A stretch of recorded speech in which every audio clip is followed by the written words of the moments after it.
Selamat datang di channel cerita horor. Mari kita simak cerita tentang keponakanku diculik Wewe Gombel. Dikutip dari buku horor 13 tulisan Ajen Dianawati, ada juga kisah nyata mengenai keponakan yang diculik oleh Wewe Gombel. Penasaran seperti apa kisahnya? Langsung aja kita ke ceritanya. Menjelang maghrib, suasana kampung biasanya mulai sepi. Warga yang memiliki anak kecil akan segera mengajak anak-anak masuk rumah dan menutup rapat pintu. Di kampung kami, itu sudah seperti aturan tak tertulis. Semua karena cerita menyeramkan tentang hantu Wewe Gombel yang dipercaya suka menculik anak kecil di waktu senja. Tapi keponakanku, Zaki, seolah tak percaya dengan cerita itu. Usianya baru 6 tahun, dan hari itu ia pulang dari mengaji agak terlambat karena mengikuti acara ulang tahun temannya. Jalan pulang yang harus melewati perkebunan aren yang sunyi dan gelap. Ibunya, bibiku, menunggu cemas di rumah. Saat malam tiba dan Zaki belum juga pulang, keresahan berubah jadi kepanikan.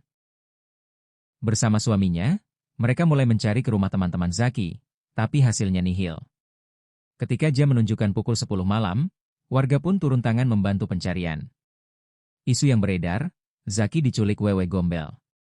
Salah satu tetangga menyarankan untuk memanggil Pak Ijal, sesepuh desa yang dikenal punya mata batin.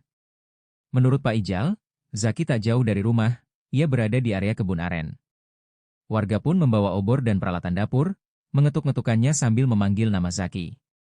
Tiba-tiba, paman melihat sepeda Zaki di tanah, dan tak lama kemudian, seseorang melihat ke atas pohon. Zaki ada di sana. Wajahnya pucat, tubuhnya berlumpur, dan bajunya bukan yang dikenakannya pagi tadi. Ia dibawa pulang dengan penuh haru. Setelah tenang dan diruqyah Pak Ijal, Zaki akhirnya bercerita. Di kebun, ia mendengar suara cekikikan dan melihat sosok wanita cantik di balik pohon. Wanita itu tersenyum dan tiba-tiba membawanya terbang ke atas pohon tinggi, lalu memeluknya erat sambil menawarkan makanan dan minuman. Untungnya Zaki menolak semua itu. Menurut Pak Ijal, jika Zaki sempat menyentuh makanan atau minuman dari makhluk itu, ia bisa menjadi bisu seumur hidup. Konon, makanan itu sebenarnya adalah kotoran manusia, yang disulap agar tampak lezat.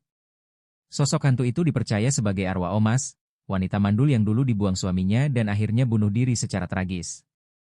Karena kerinduan mendalam akan anak, arwahnya terus bergentayangan menculik anak-anak yang dianggapnya bisa menjadi pengganti anak kandung yang tak pernah ia miliki. Peristiwa ini membuat warga kampung semakin waspada. Kini semua anak diwajibkan pulang sebelum maghrib, dan setiap malam Jumat, pengajian rutin digelar untuk mendoakan arwah Omas agar dapat beristirahat dengan tenang.